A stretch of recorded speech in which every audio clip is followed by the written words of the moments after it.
Okay, køn der kan vi se, at langt de fleste er mænd med 78%, og så er der kun lige under 20% af kvinder, og det kommer sådan set ikke bag på os. Alder, der kan man så se, at langt de fleste er 11-20 år gamle, men der er også nogle få, der er 21-30. Den mellem 11-20 år gamle, der er 83,6%, og det var også den målgruppe, vi gik efter, så det passer også fint nok. Hvilke af disse spil kender du? De spil, folk de kender mest til som spil som Counter-Strike, Assassin's Creed, Call of Duty og så GTA.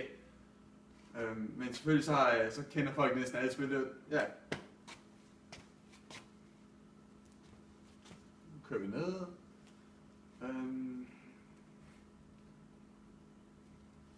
Tror du, at børn bliver negativt påvirket af spil, hvor der så 39,2% har sagt ja, og lige over 50% har sagt nej? I min gruppe, og jeg personligt, vi tror, at det har noget at gøre med barnets mentale psyke i forvejen. Og jeg tror, vi alle tre vil være over på den her nej-side her. Men selvfølgelig, ja, det kommer også an på, hvilket spil vi egentlig snakker om, og barnet, der spiller det.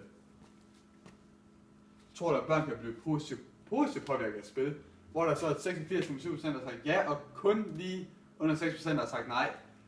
Og så er der så 8% der har sagt ved ikke. Alle i min gruppe, vi var på ja-siden, fordi vi har alle tre prøvet noget selv, eller haft en oplevelse selv, hvor vi faktisk lærte noget af det. For eksempel, jeg selv med Harbo. Jeg lærte at stave over Harbo, da jeg var de der 9-10 år gamle. Det hjalp mig rigtig meget, og til dem, der ikke ved, hvad Harbo er. Harbo, det er, når man... det er en virtuel spilleverden, hvor man kan chatte og møde nye mennesker. Og det hjalp mig rigtig godt i gang, dengang jeg var mindre. Og spiller du selv i fritid, hvor der så er hele 93,3% har sagt ja, og så lige under 7% har sagt nej. Men det var også fint nok, fordi vi gik jo efter nogen, der spillede. Det er jo ikke noget ved at have nogen, der ikke spiller, til at svare på det. Jo, selvfølgelig, det kommer på, hvad man skal svare på, men ja, vi er tilfredse. Og hvor mange timer spiller du om dagen? Kun virtuelle spil. 0 timer har kun lige 5%, der har svaret ja. Men ellers ligger de fleste på mellem 2 til 3 timer om dagen. Der er sjovt nok ikke på 9%, der er ikke nogen på 9%, men alligevel så er der 8,5% på 10 timer. Og ja, det må så være Christian, der ligger der.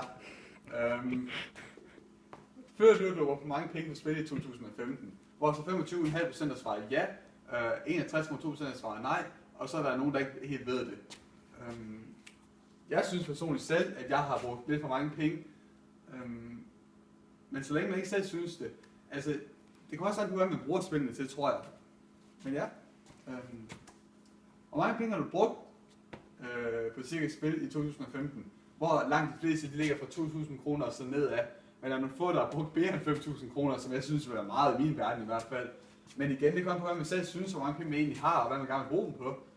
Men det er lidt til svar ovenover, at hvis man synes, man har brugt mange penge, så kommer man også an på, hvad synes man egentlig er mange penge. Men ja. Synes du, at det er færdigt, at nogle YouTuber tjener mere end den almindelige dansker, hvor der så er 54% der svarer ja, og lige under 20% der svarer nej, og så er der helt 26,5% der er ligeglade. Jeg tror også, det er på, hvilken YouTube vi egentlig snakker om, fordi nogle de sidder og bruger egentlig 10-11 timer på at sidde og optage og klippe film, som på en måde egentlig er deres job, så det er jo fair nok, men det kommer også an på, hvor mange penge de egentlig tjener, fordi der er også nogle YouTubere, der måske bare sidder og tjener andre clips, og så bare sidder og griner af den i 2 sekunder, og så får de lige pludselig en del penge af det, som måske ikke er helt retfærdigt, nogen synes. Men ja. Og tror du, at voldelige spil gør børn og unge voldelige, hvor der så 7,8% har svaret ja, og 65,7% har svaret nej. Og så er også en del, der er sådan lidt blandet, sådan lidt, det kommer an på, hvad en situation er af barnet. I min gruppe, der tror vi, det er noget at gøre med barnets mentale psyke, fordi hvis man er mentalt svag, så er man mere modtagelig for at ligesom påvirke det her spil, men hvis man er de der 9, 10, 11, 12 år gamle, så burde man være gammel nok til at se forskel på det virtuelle og den virkelige verden. Og tror du, at nogen er mere voldelige? Nej, jeg tror, nogen af de mere voldelige spiller skyld i skoleskyderier. Der er altså lige under 10% der svarer ja, helt 63% der svarer nej, og blandt andet, og ved ikke helt. Vi i min gruppe tror jeg ikke, at vi er sådan lidt blandet. Det kommer også igen an på barnet selv. Men jeg ved ikke. Der er også noget at gøre med barnet, og hvem der spiller det, og hvilket spil vi snakker om. Men jeg tror som regel, at det er noget at gøre med barnet selv, og ikke spillet. Og så har vi fået en del både konstruktive svar, men også en del useriøse svar. De konstruktive svar har vi faktisk taget til os og lært noget af.